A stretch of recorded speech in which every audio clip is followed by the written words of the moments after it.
Hey, I wanted to go over some changes to Borderlands 1 that have occurred with the remaster, so I'll just jump right in and go over some stuff. First of all, we have some new weapons. They say there are 6. I've seen 3 personally and 1 in a Jolt Dude video, so I know of 4 of them. There's this one. This is the mugshot. It is, I don't know how it is at endgame because I'm not playing as Roland, so I can't really tell you, but it's a 3-round burst combat rifle. It is explosive ×1, and I believe it has fixed parts. I've seen 2 of these, and it has had the same stats both times. Also notice that it is level 69. This is a drop from Farmory. This is unique, I suppose, in that it is made by Gearbox, and it is level 69. The only other weapons that I've seen that drop level 69 were these. So this is the Silent Knight, and as you can see, the parts are identical, or the stats are identical on these 2 weapons. So I suspect it has fixed parts. It also is level 69. Now, let me see if I can put on a class mod here really quick to show something off. Oh, actually, hang on. I'm wearing a good class mod for this as it is. So the magazine on this is showing as 7. If I drop it and look at its mag size, it's showing as 3. Okay, so clearly it is getting buffed by loaded. You can see I have +3 in loaded. I've loaded down here. It's clearly getting a sniper rifle magazine capacity increase. Okay, however, now that we've shown that off, if I go over here, and this is a really quirky menuing thing I don't like, is that in Borderlands 2, if you click on a class mod, you can only see your available class mods. In this game, you have to scroll through all your guns. Feels weird. You notice that I have a class mod that has +19 sniper rifle ammo regen. This effect only triggers if you're holding a sniper rifle. Notice I'm holding a sniper rifle and I'm not regenerating my ammo. That's a bug. So I hope Gearbox sorts that out pretty soon. Another bug is that my primary weapon is missing. My primary weapon being a Bessie.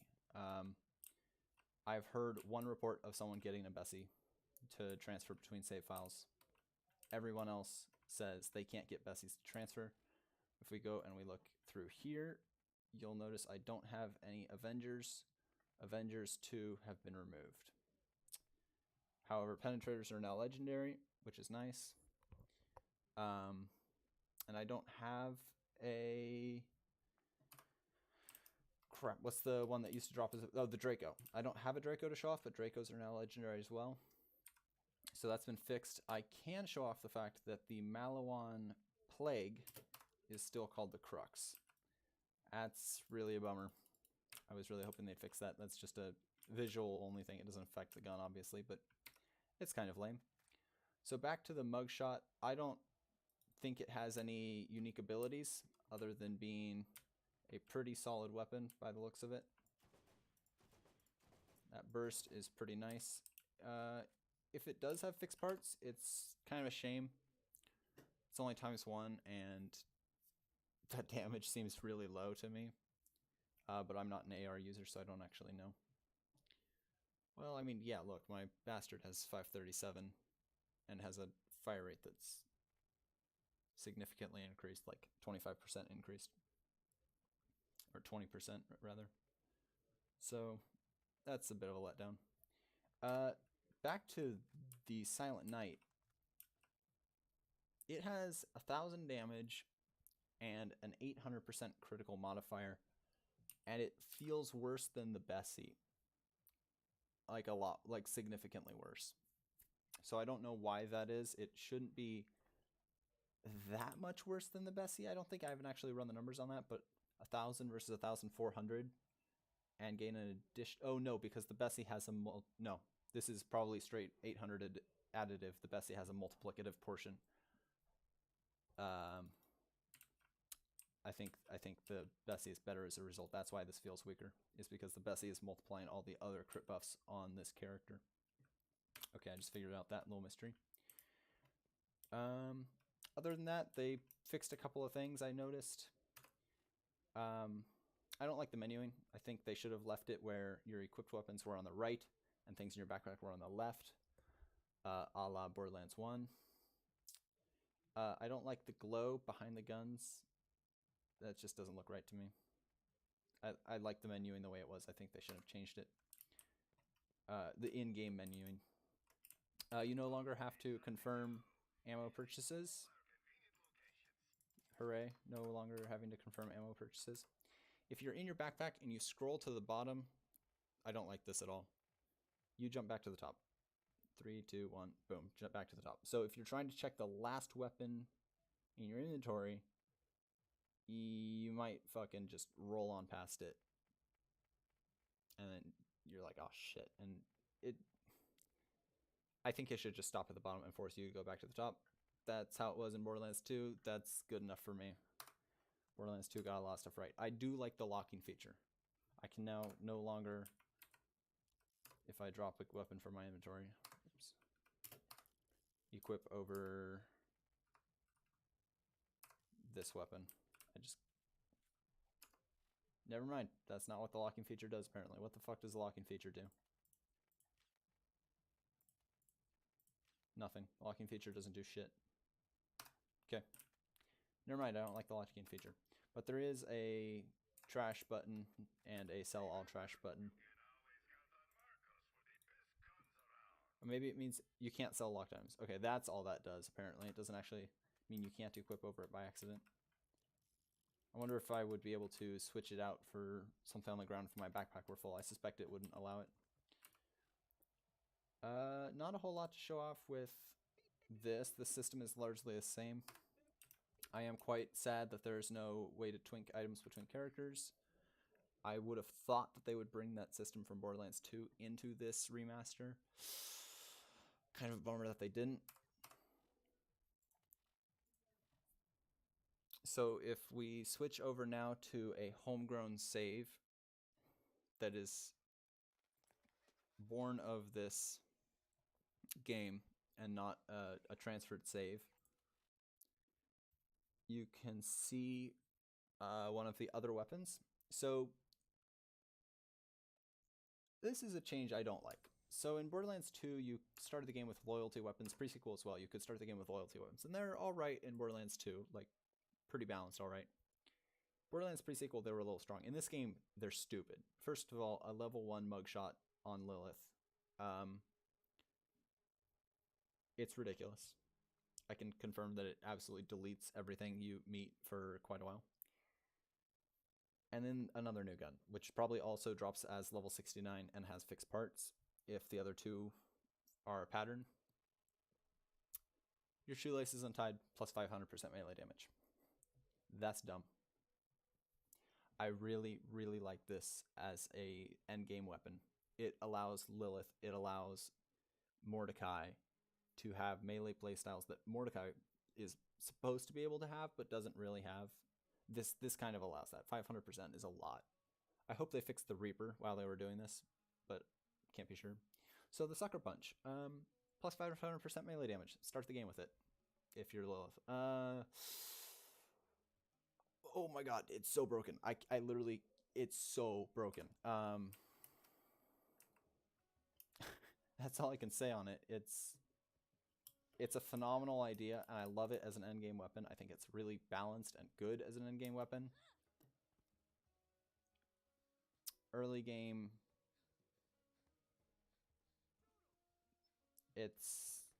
I mean, I just ran around one-shotting everything as a level 3 character in Skag Gully. Like, obviously I'm level 16 right now, so those guys aren't a threat, but let's see if I can take out Bonehead really quickly here.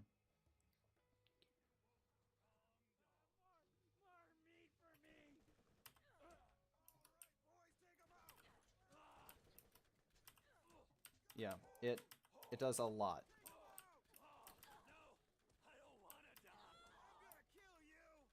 So, I don't think they should have made this something that you can start the game with. The weapon is great. I love the weapon. This is entirely a problem I have with whoever decided that it was okay to give this to a level 1 character. When I first saw it, I thought I didn't realize it was something that might be able to drop in-game. This can certainly drop in-game, so now I think this might be able to as well. Being able to get one of these on level would be great at endgame, but my first thought when I saw it as a level 1 gun was, wow, I'm going to have to go into a co-op game and drop that for myself to pick up as a level 69 character. Like, I'm serious, I saw this and thought, that's a level 1 gun I want on a level 69 character. It's really, really good, and I don't think it has any place in this game before level, like, endgame. Like, killing Cromarax endgame. So that's kind of a shame.